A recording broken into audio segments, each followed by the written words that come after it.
মামাম কি খাচ্ছ? কি ওটা? লুচি আর পায়েস। লুচি আর পায়েস খাচ্ছ?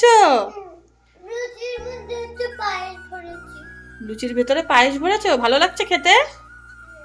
খাও। কালকে রাতে পায়েস আর লুচি করেছিলাম, তো মাম্মাম স্নান করে সেটাই এখন খাচ্ছে। হ্যালো বন্ধুরা, গুড মর্নিং। এখন বাজে সকাল 10:30। ব্লগটাকে দিয়ে স্টার্ট করলাম আর তোমাদেরকে দেখিয়ে দিলাম মাম্মাম লুচি আর পায়েস খাচ্ছে। ও স্নান করা হয়ে গেছে আর আমি চা খেয়ে নিলাম। এই দেখো কাপ পুরোটা কিন্তু ফাঁকা। তো চলো এখন দেখি ওইদিকে যাই, অনেক কাজকর্ম পড়ে রয়েছে কারণ মামামের স্কুল ছুটি, লেট করে উঠেছি। তো চলো। এখন আমি দুপুরবেলা রান্না বসিয়ে দিয়েছি আর দেখো পটল ভেজে নিলাম। অনেকটা তেলের মধ্যে পটল ভাজলাম। কাল রাতে লুচি করেছিলাম, সেই লুচির তেলটা কড়াইয়ের মধ্যেই ছিল, তো আমি ভাবলাম যে পটলগুলো ছাকা তেলে ভেজে নিই। করব চাল কুমড়োর ঘন্ট বড়ি দিয়ে। এই বড়ি কটা আমার চা কলকাতা থেকে এনে দিয়েছে, কারণ আমরা তো সব সময় চাইলেও এই সমস্ত জিনিসগুলো কিন্তু পাই না। তো যখন হাতে পাই তখন কিন্তু খুব অল্প অল্প করে রান্না করি যাতে একটু বেশি দিন যায়। চাল কুমড়োর ঘন্ট করব, তো তার জন্য সর্ষের তেল দিয়ে নিলাম। সাদা তেল দিয়ে ভালো লাগে না, একটু সাদা তেল কড়াইয়ের মধ্যে রেখে দিয়ে সর্ষের তেল দিয়ে নিলাম আর বড়িগুলো ছোট্ট ছোট্ট করে ভেঙে নিলাম। লাউ থাকলে ভালো হতো, কিন্তু লাউটা ছিল না বলে চাল কুমড়ো দিয়েই ঘন্ট করে নিলাম। তো চাল কুমড়োর ঘন্ট নামানোর পর আলুটাও ভেজে নিলাম। মাম্মামের জন্য আলু ভাজা করলাম আর আমাদের জন্য পটল ভাজা, কারণ মাম্মাম তো ডাল হলে আলু ভাজা ছাড়া ওর আর কিছু চায় না। আলু ভাজা হলে ওর সব ভাত খাওয়া হয়ে যায়, এতটাই ভালোবাসে আলু ভাজা। আমরাও ছোটোবেলায় আলু ভাজাটা ভীষণই ভালোবাসতাম, এখন বড় হয়ে আমার আর ভালো লাগে না। তো আস্তে আস্তে অনেক কিছুই অভ্যাসটা পরিবর্তন হয়ে যায়। ছোটোবেলায় তো আলু ছাড়া আমরা কিছুই বুঝতাম না, শুধু আলু দিয়েই খেয়ে নিতাম, এত ভালো লাগতো আলু। রান্নাবান্না করার পর গ্যাস, রান্নাঘর সমস্ত কিছু মুছে তারপর হচ্ছে থালা বাসনে মেজে রেখে আসলাম ঘরটা ঝাড় দিয়ে নেব। মাম্মাম নিচে খেলতে গেছে, ঘর ঝাড় দিয়ে ওকে আগে খাইয়ে নেব, কারণ সকালবেলায় সেই লুচি আর পায়েস খেয়েছে, তারপরে কিন্তু আর কিছুই ও খায়নি। ডাকলে পরেই বলে এখন খাবো না, পরে খাবো। তো তার জন্য তাড়াহুড়ো করছি, করে স্নান করে নেবো। আর আজকে জানো তো অনেকটা সকাল সকাল রান্নাবান্না সমস্ত কিছু হয়ে গেছে। তো তারপরে দেখো আমি কালকে রাতে এই পলাটা না জলের মধ্যে ভিজে রেখেছিলাম, এত নোংরা হয়েছে। তো তার জন্য ভাবলাম ব্রাশ নিয়ে নিয়েছি, দেখো ব্রাশ দিয়ে এখন আমি পরিষ্কার করব। তো চলো যাই ব্যালকনিতে।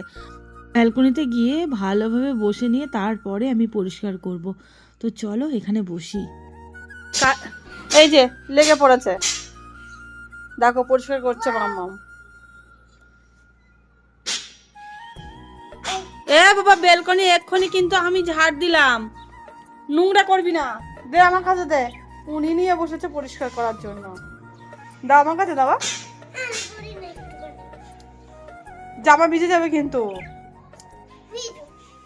এরপর আমি মামামের কাছ থেকে পলা দুটো নিয়ে আমি ভালো করে ব্রাশ দিয়ে পরিষ্কার করে নিয়েছিলাম, তারপর ধুয়ে নিলাম। দেখো কি সুন্দর পরিষ্কার হয়েছে, তাই না বলো? একদম পুরো নতুনের মতো লাগছে। দেখো এখন যাব আমি স্নান করতে, জামা কাপড়গুলো নিয়ে নিলাম আর চলো স্নান করে তারপরে আবার দেখা হচ্ছে।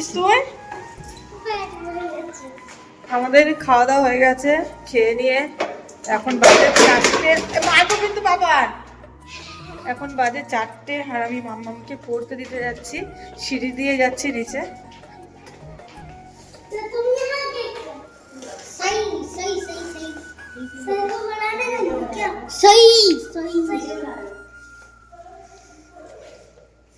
চলো।